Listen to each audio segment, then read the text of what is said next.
Anyway, like any set of ideas, Islam is like a religion. As any set of ideas, it deserves to be scrutinized. Well, I have scrutinized it, and I have found it wanting. I have found it lacking. Everywhere there is Islam, you will find women oppressed. Everywhere there is Islam, you will find...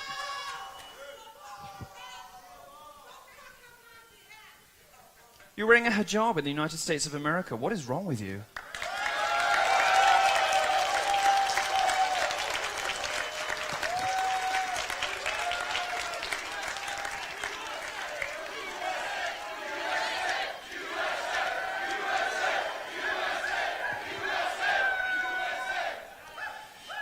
You see, they want to shout you down by saying, oh, what about me? I'm not so oppressed. Well, let's move on from women. If you don't care about female genital mutilation, don't care about forced marriages, don't care about acid thrown in the faces of your Islamic sisters, if you don't care about any of those things, fine. Let's talk about gays instead. In 12 Islamic countries, I could be killed for my sexuality. Is that okay?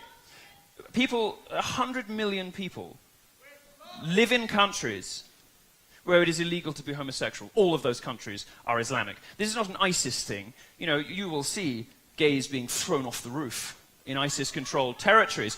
But this has nothing to do with terrorism. This is mainstream Muslim culture. Your religion does it everywhere your religion exists. It is a threat, an existential threat to gay people.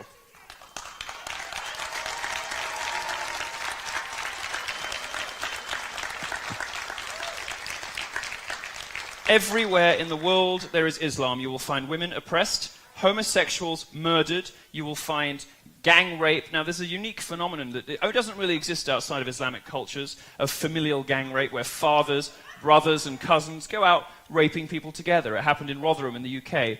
And the liberal establishment in the UK didn't investigate this because, according to a government report, not a far right-wing blog, according to a government report, 1,400 young girls were raped in racially or religiously, as you choose to define it, motivated crimes, because both the police and the authorities were too scared of being called racist to intervene.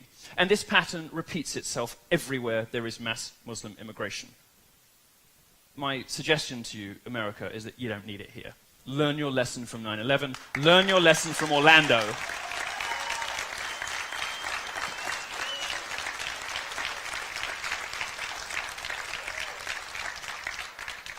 These socially regressive, see, they walk out when they don't like the facts. These socially regressive attitudes,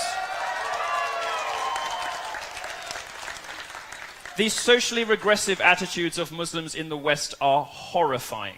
Absolutely horrifying. The surveys show that 52% of British Muslims think that my sex life should be made illegal. 39% of them.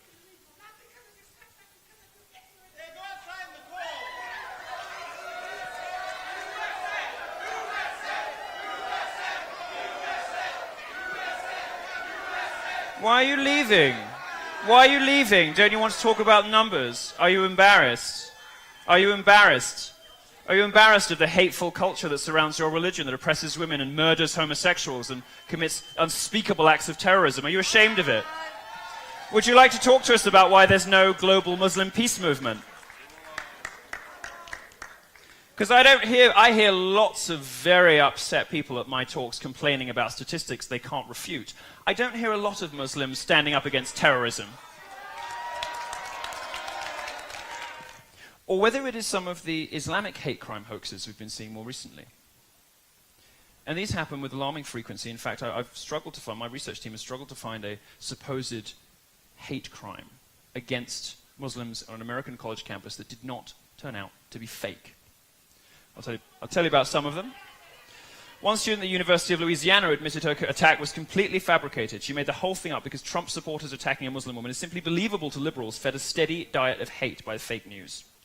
This is a rare instance of the lying media actually admitting that one of its cherished hate crimes was a hoax. Normally they just move on quickly and never mention it again.